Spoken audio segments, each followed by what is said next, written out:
Welcome to the Rounds to Residency podcast, brought to you by Med School Coach. Each episode, get clinical rotation advice and tips to prepare for your externships and residency in healthcare. We interview preceptors and physician educators who will prepare you for your rotation and improve your clinical experience. Now, here's your host, Chase DeMarco. Welcome back, Greg Rodden, for part 3 of this residency, first-year internship, and after podcast.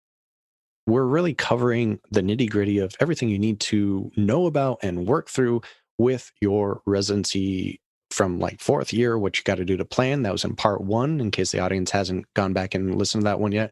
Part 2, we really covered like what is it like to be an intern on the first day and entering the hospital, and how do you make these communications, these connections, these bonds with the other staff, not just the physician staff, but all the staff in the hospital. How do you study for all this material too? So that was all in part 2. Now in part 3, we have you back for some of the extracurricular aspects, the things that might not be mentioned so much in medical school, for instance. And that's, how do you manage your extra life outside of the hospital and your finances and the other things that are just constantly going on. So I'm just really happy to have you back for a 3rd episode, Greg. Thanks for having me back, man. I really appreciate it. All right. So I'm going to start off with this one. And I know you have a particular view on it because you're married. So you've been doing this as sort of a quote unquote family unit. But I suppose for work-life balance, there are going to be some important differences if you're going into residency solo versus having a wife or a family even. A lot of physicians start with kids already. What would you suggest for those kinds of situations, and like, how have you managed it so far? So, to be honest, I don't know if I can really speak with much authority about what a single person should do, what a person with a family should do. I don't even know if I can speak with authority about what a married person should do. I think my wife still likes me, but so that's a good sign, right? Yeah, she's still with you, right? So I really only have like a simple piece of advice, and that is just carve a time out each week that is solely dedicated to your family. So for me and my wife, that is going on our date night every week. That is extremely important to us. In the time of COVID, we've also been making more dinners together, and which is a time tested to improve your relationship, assuming that you're like talking and not just like sitting there on your phones together. No judgment if that's what you do. But, intentional time spent together, engaging one another, not looking at a screen is probably the best way to go there. As far as residents who have kids, I mean, I have a few co-residents who have kids, and I think that from an outsider's perspective, they're doing a great job. They kind of have to say no to doing a lot of the stuff like with the other co-residents, who don't have that additional responsibility that they're taking care of. They take up every free moment that they can to spend with their families. And for the single person, I don't know. I've been married for so long, I don't remember what it's like to be single, so I don't have much good advice there. Right, fair enough. I'll speak to that point. Yeah, I mean, a lot of people are still going to be dating during this period of time, so I think the same advice really holds. If you're trying to build that bond, build that relationship, you still have to set aside time for your personal and social life. Even if it's not with a significant other, just even keeping tabs with your friends and family is something that's very beneficial. Keep that social support because you're probably going to need it later on, and it's just a good thing to do. So if you can make sure to manage your time properly and set aside time for social events, we'll say, whether that be calling your parents up on the phone or setting up a date night or just hanging out with friends that you haven't seen in a while, make sure not to neglect those, because that seems like it's something that a lot of students do, and they feel like they have to in early residence because they're so busy, and they end up regretting it later from a lot of the physicians I've spoken to in the past anyway. That is something else that I do every week is I talk to my parents pretty much every Sunday in the afternoon, even if it's just for like 10 minutes, or whatever, just making sure that we're staying in contact and not falling out of touch. Something else that I just thought about was my wife and I put together like a little Excel spreadsheet that we call Plan Spontaneity.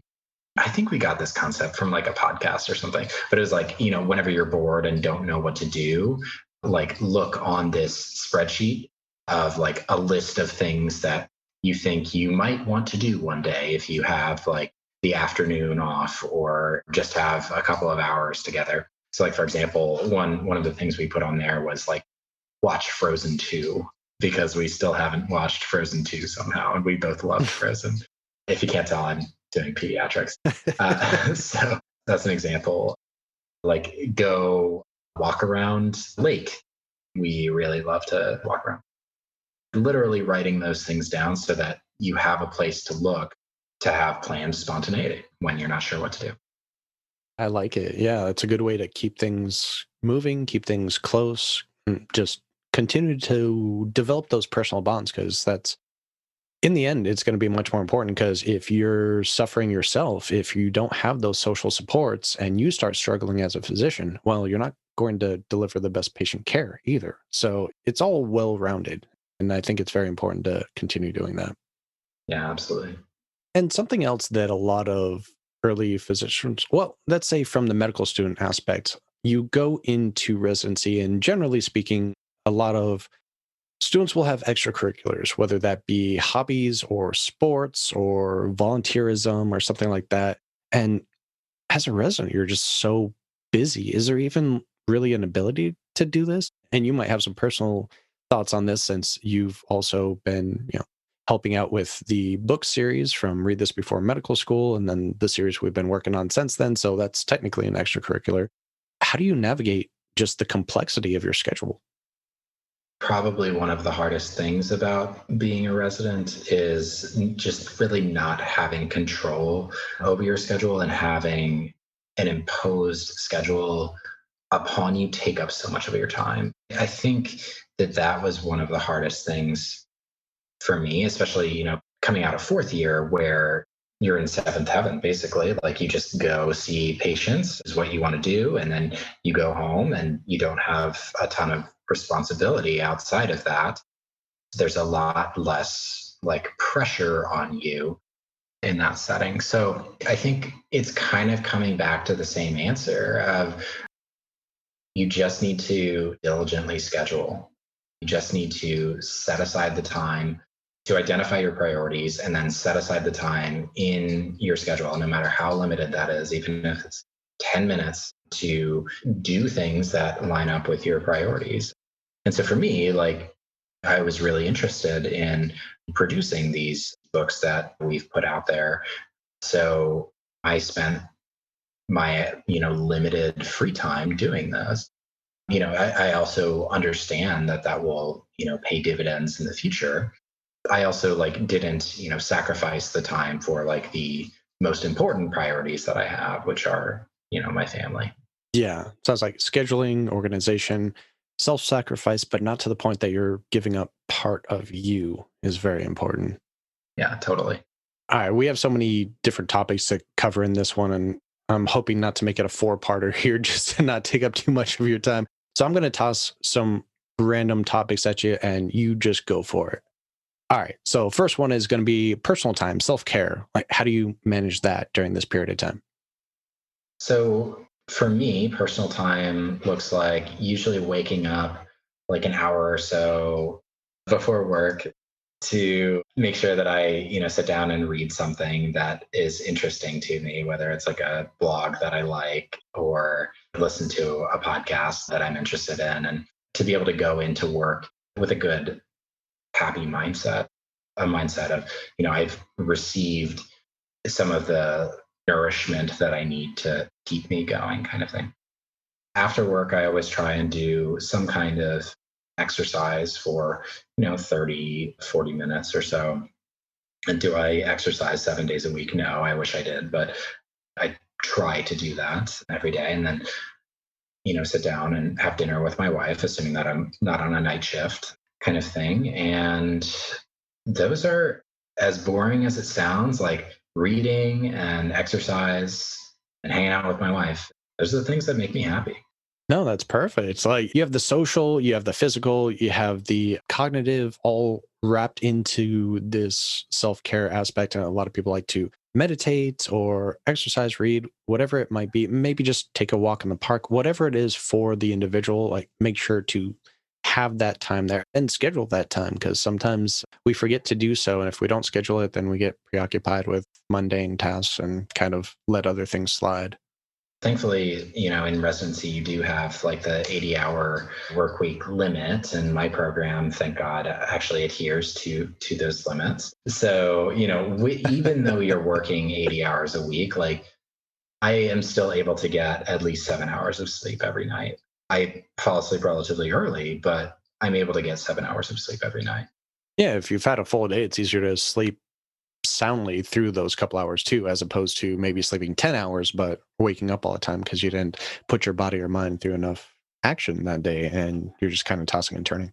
Yeah, to me, those are the cornerstones of happiness and, doing something that I feel like is productive. So for me, it's like these outside projects that like you and I are working on. Sounds good. All right, extended family. A lot of people have questions about, what if your friend has a birthday or a wedding or something like that while you're in residency? Can you get away for that? How does that work?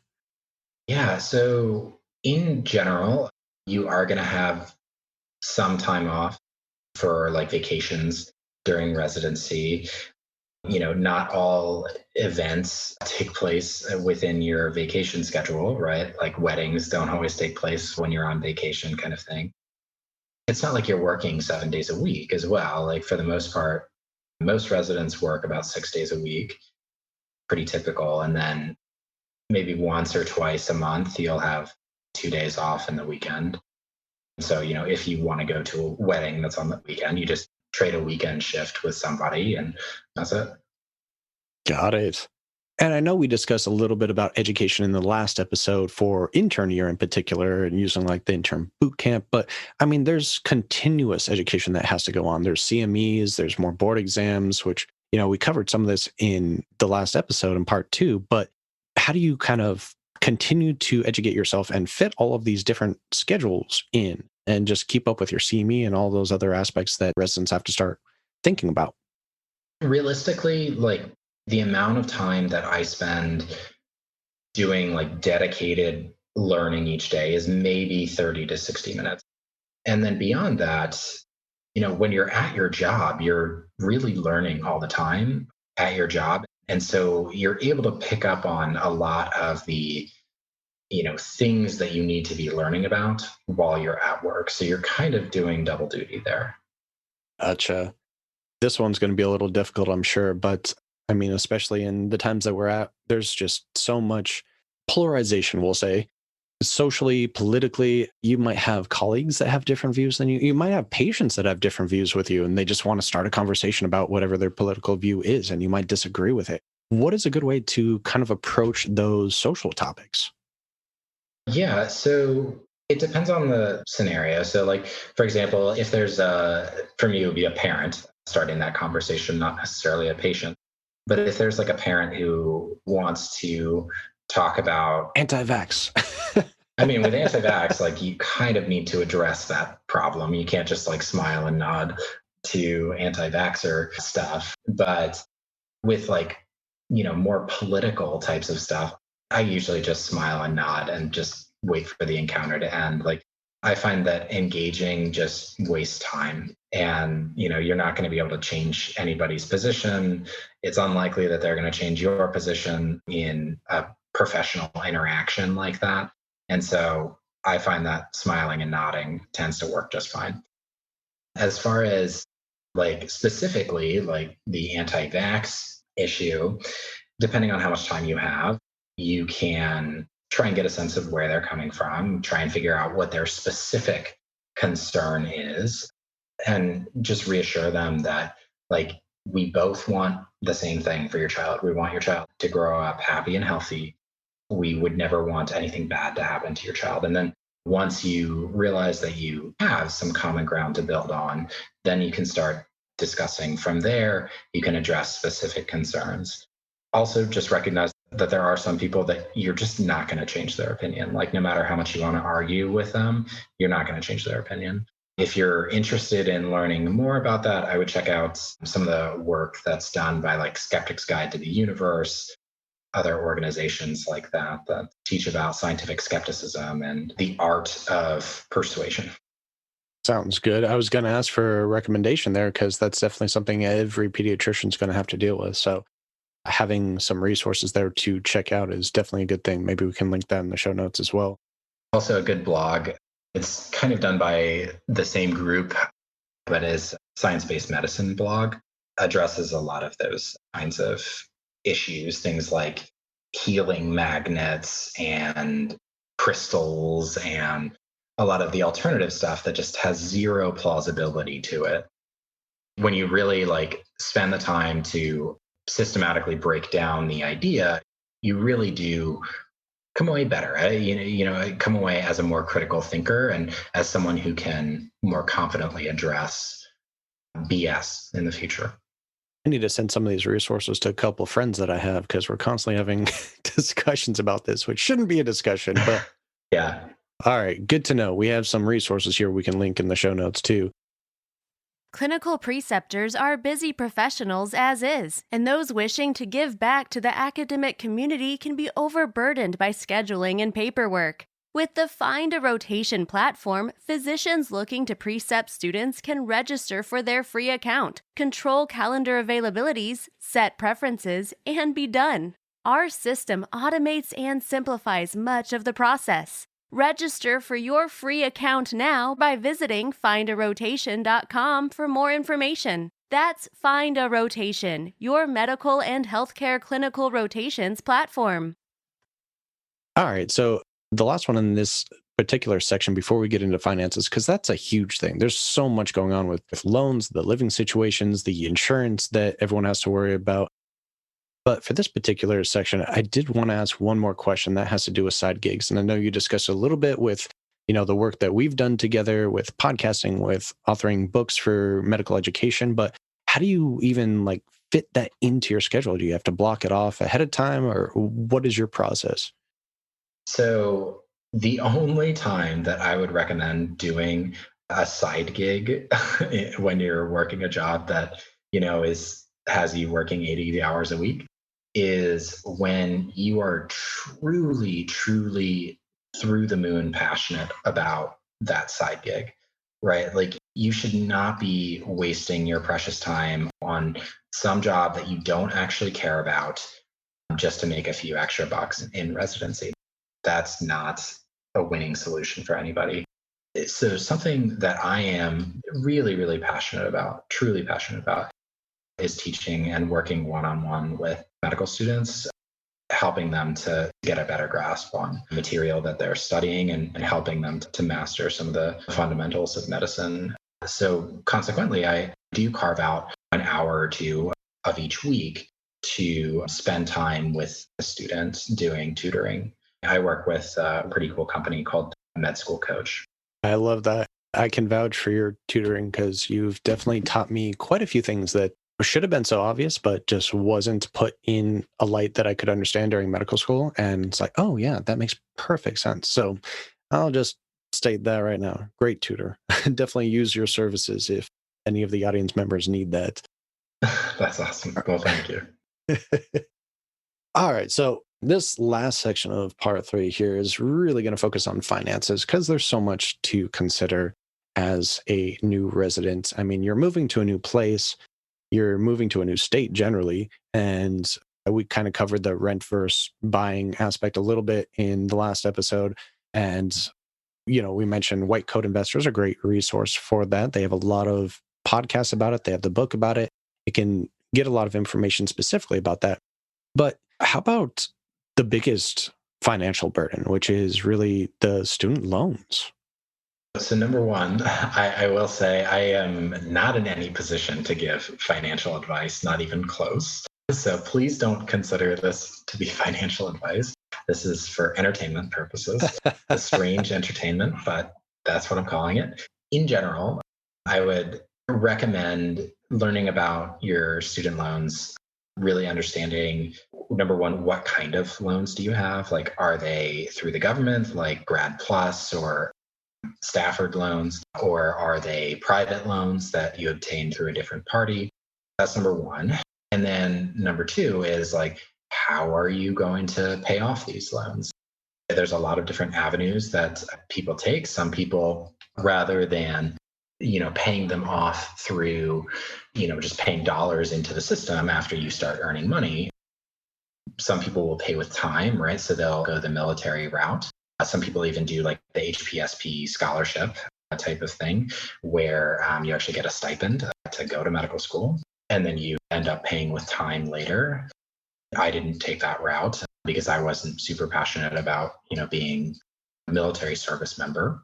And I would only go down that route if that's what your passion is. And any military member who's done that program will tell you the same thing. Like, only do this if you're truly interested in joining the military. And then you need to think about other alternatives if you're not going to do that, right? Which most people don't. One alternative, if you have federal student loans, you can work in like a 501c3 qualified program. And that's just a line in the tax code that's like a nonprofit tax status. So if you work for one of these nonprofit tax status organizations, you can eventually get your loans forgiven through the Public Service Loan Forgiveness Program. These are only federal loans that you can do that for, where basically you end up giving I think it's like 120 payments, or basically 10 years worth of payments into the PSLF system, and then they end up forgiving the rest of the balance of the loan. That's one option. The other option is, to just pay them down over time. For example, like if you don't work for a 501c3, then you just end up paying them down over time. And what most people do is, if they choose to not work for a 501c3, then they'll refinance their loans at a more advantageous rate so that they're not paying as much interest each month, and pay off their loans over whatever period of time they choose to pay them off. If you're going to go down the PSLF route, then you can't do that. You need to keep your loans within the government system, which means that you're not refinancing them in the sense that someone else is assuming the burden of the loan and charging you a different interest rate than the government was. I think the PSLF loans are very difficult to work because most people they're not going to stay in the same, I don't want to say mundane, but, low paying or nonprofit job to the hours required, because I think it's like 25 an hour or a week or something like that, long enough for the whole 10 years. So then they end up doing it for a few years, and then they end up having to pay the whole loan back when they get a better job opportunity somewhere else. So that's something to consider. Anyone in the audience that listens to the Prospective Doctor podcast, you can search an episode that I did on there with a student loan planner.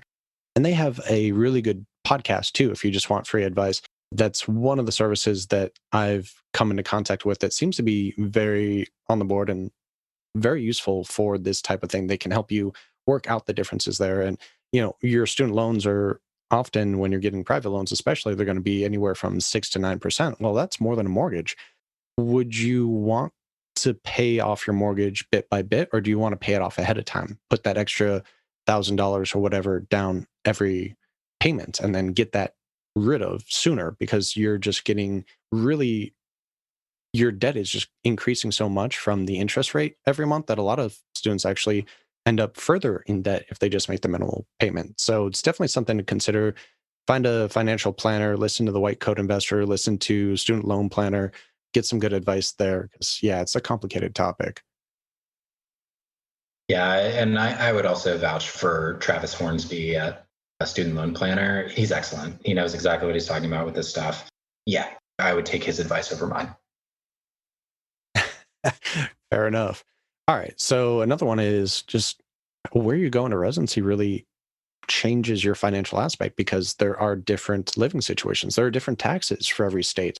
And that's not something a lot of students really think about. A lot of students that I've talked to, their goal as a pre-med was to find a rotation and a residency in California. But if you take into consideration all the other living expenses and taxes, that's kind of a huge burden. I don't know if I would honestly consider taxes all that much in your decision of where to go to residency. For the most part, most people are just trying to keep their head above water financially when they're in residency, right? Especially if you're single and, this is your only source of income, right? It is a livable wage. Like they make sure that whatever city you're in, it's a livable wage that you're working on. But like you shouldn't be like going and buying new Jordans, that kind of thing.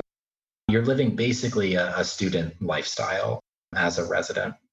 But that's really the expectation for most residents, is that you're not like going to be, massively increasing your net worth during residency.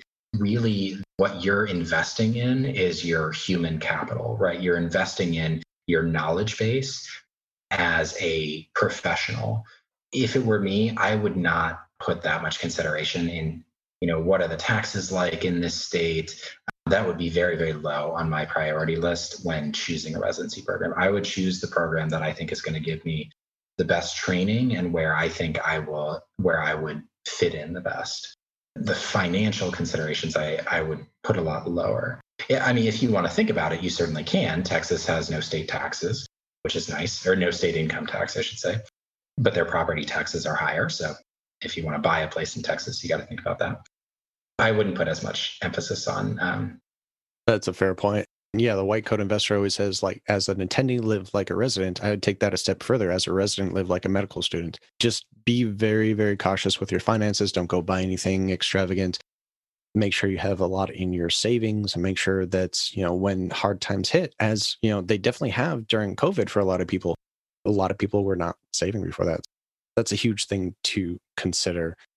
I suppose the next thing is really the insurance aspect. That's complicated, I know. And yes, we're going to keep referencing the white coat investor because it's topics that they use. But how did you approach your disability insurance and other just medical insurances that you need to kind of have as a resident? As far as insurances go, so you should be thinking about life insurance, disability insurance, and maybe umbrella insurance if you own a home as well. So disability insurance. So disability insurance is basically a system where you pay a little bit of money each month and to cover your future income. So let's say you become disabled and you are no longer able to work as a physician.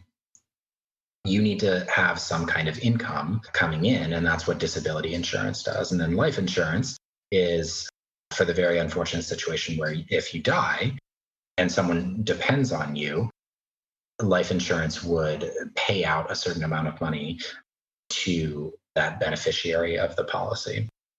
Most residents don't really get disability insurance, but disability insurance is, for most people, better to get when you're younger and healthier. In general, insurance is better to get when you're younger and healthier. You get better rates on the monthly payments for that insurance.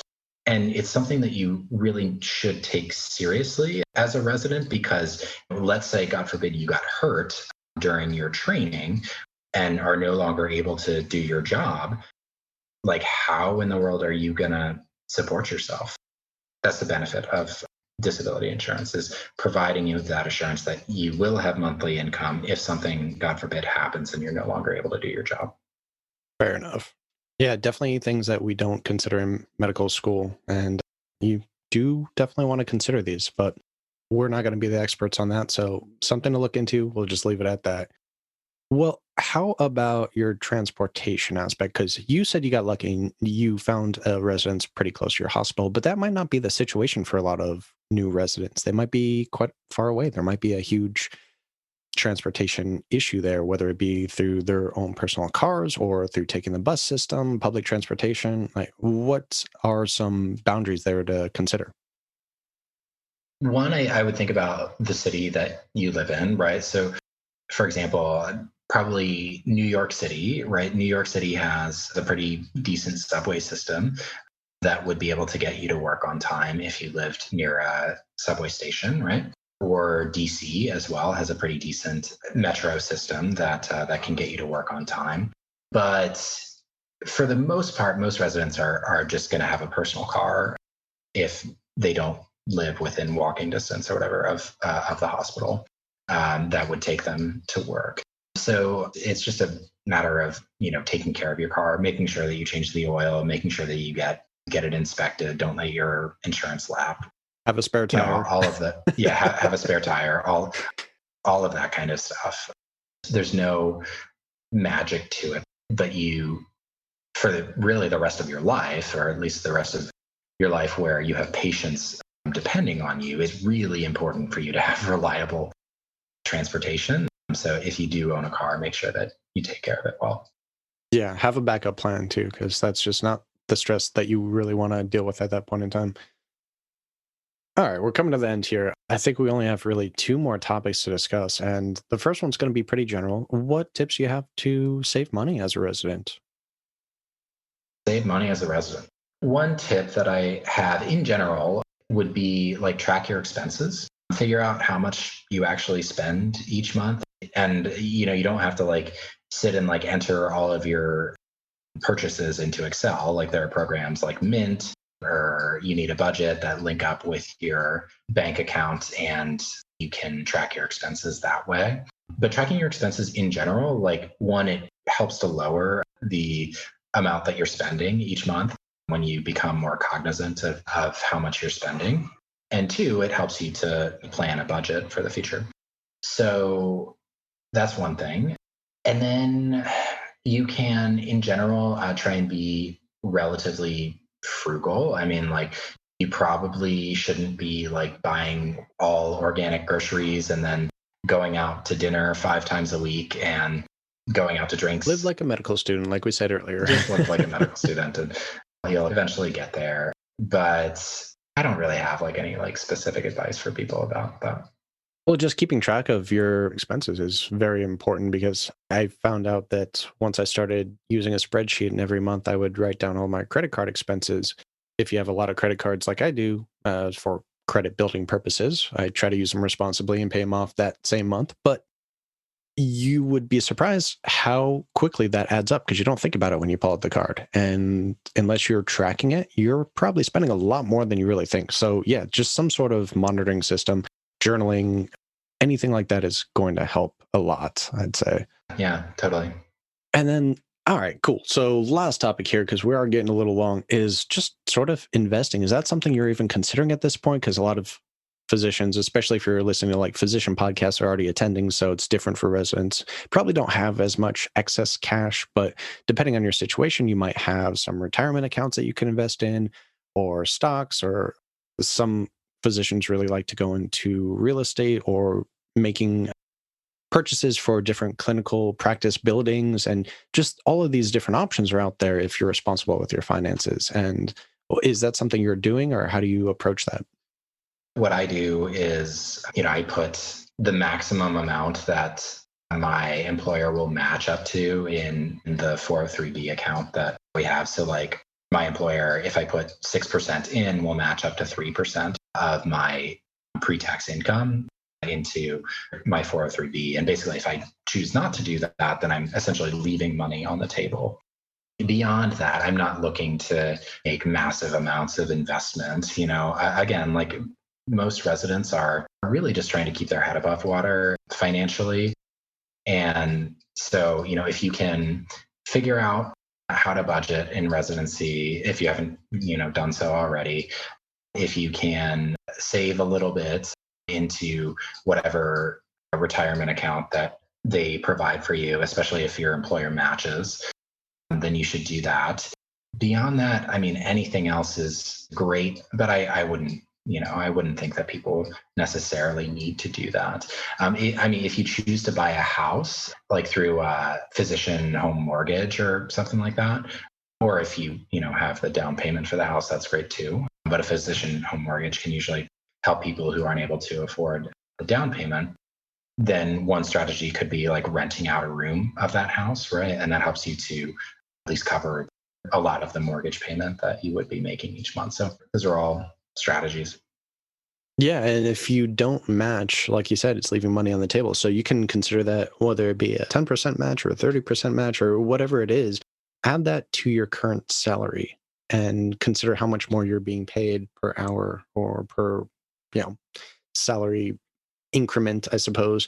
And that's a lot of potential money that you're leaving on the table if you're not taking advantage of that. So there's absolutely no reason to not take advantage of that?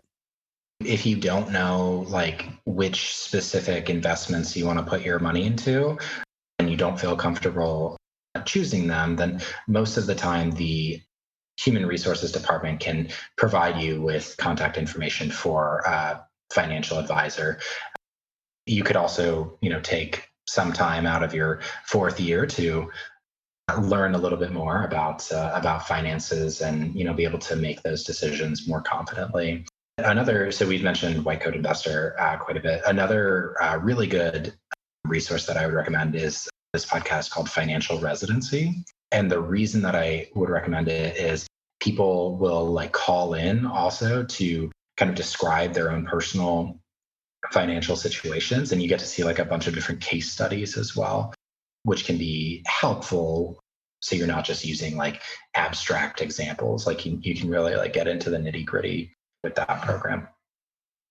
Yeah, totally agree. And a lot of these physician finance podcasts, I should say, do something similar. And there's a lot of them out there. You can search them. There's a bunch. They are great sources for this. We need to look forward and definitely not spend too much now, kind of look towards the future, because the residency is only a couple of years. Yes, we've sacrificed a lot at this point, but if you want to make sure you're going to be comfortable in your living situation later on, something to at least start considering early on.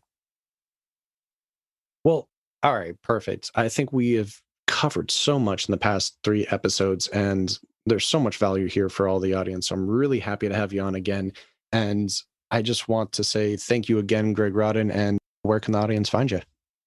They can find me in Austin, Texas. As far as social media goes, I mean, I'm on LinkedIn, but that's about it. I don't really do. Yeah, you're pretty terrible with social media, I have to say. As a co-author to our book, you're definitely slacking. I'm not too into social media. But if people want to hit me up, they can also email me at medschoolphys@gmail.com if they have any specific questions like that. But yeah, thank you so much for having me on again, Chase. I really appreciate it. I love getting to hang out with you. You're a great guy, and looking forward to the next time. Oh, you're so sweet. And we'll put your tutoring link as well, since I know we mentioned it on the past 2 episodes, but just in case someone's listening here, Greg Rodden also does tutoring for medical students through Med School Coach, and we'll add that link into the show notes. The Rounds to Residency podcast is powered by Med School Coach. To access Med School Coach services, like USMLE tutoring or residency admissions advising, visit our website at medschoolcoach.com. Good luck as you prepare for your board exams, and we hope you tune in again next time.